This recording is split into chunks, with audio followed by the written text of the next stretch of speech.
At noon on October 25th, the Transcontinental Express left Geneva Station for Basel, Paris, Brussels, Amsterdam, Copenhagen, and Stockholm, with almost 1,000 passengers on board. No one arrived. That train never existed.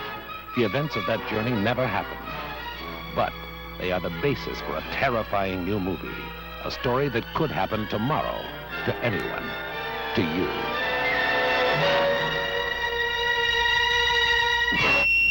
A motion picture company started in Geneva on a film that would take them across the breadth of Europe.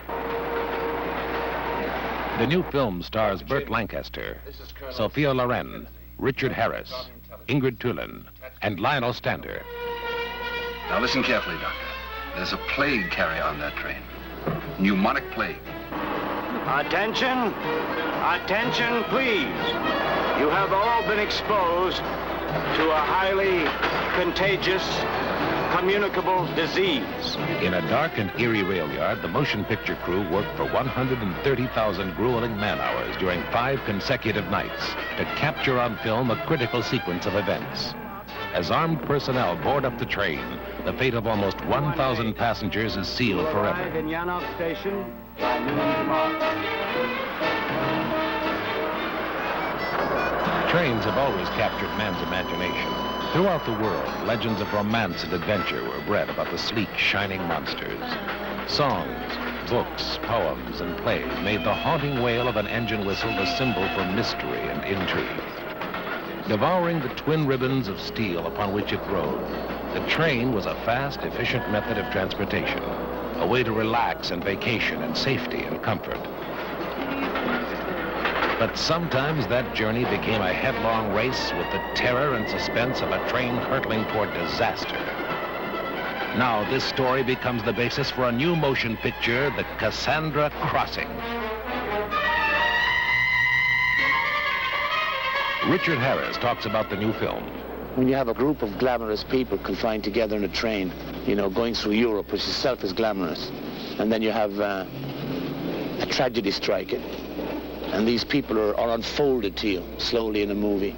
In this film, I played the role of a woman who is divorced twice, but from the same man. And now they find themselves on this train together again. The first day that I came on the set was the first day I ever met her. I was introduced to her in the movie and then had to do a love scene. That's not, boy from Limerick. That's why I'm so interesting to women. Also starring in the film are Ava Gardner and Martin Sheen. I must say I watch with great fascination people like Ava, especially. Lee Strasberg talks about his co-stars. The classic days of the movies. She has a strange sense of being part of the earth, of being part of the thing. She creates a kind of a womanly reality which is rare on the screen.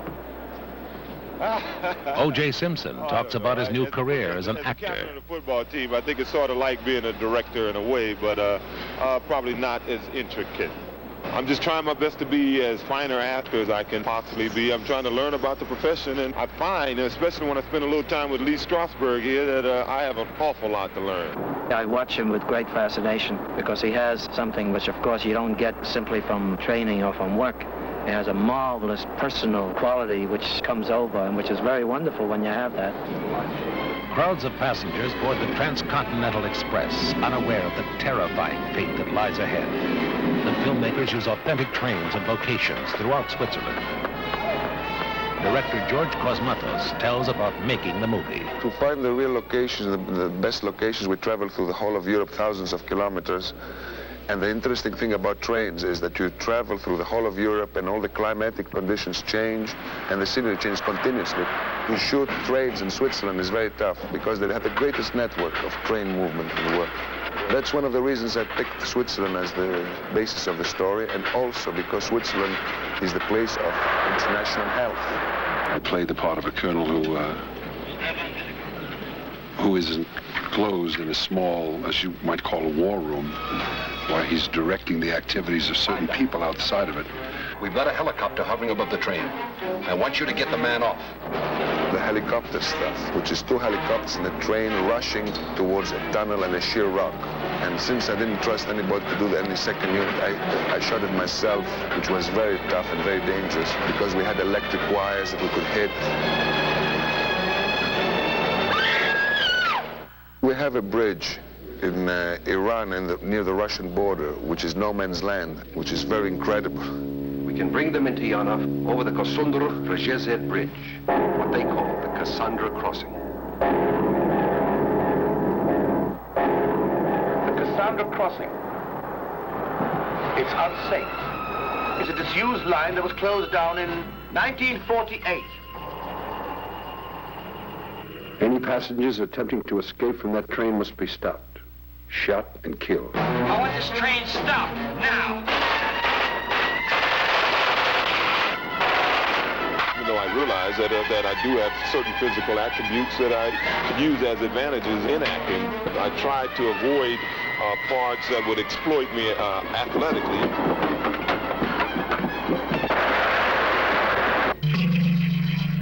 Now, Dr. Chamberlain, you listen to me. We've had that bridge tested for stress tolerance by computer and personal inspection. We are all going to die. Stop the train. I'm going to get back to the second class.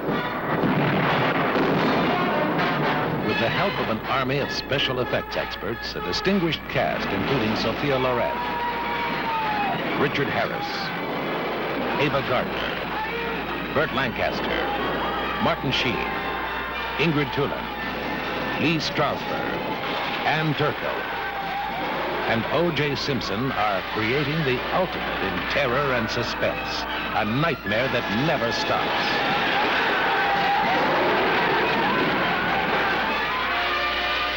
Under the direction of George Cosmatos, they are doing it in the Cassandra crossing.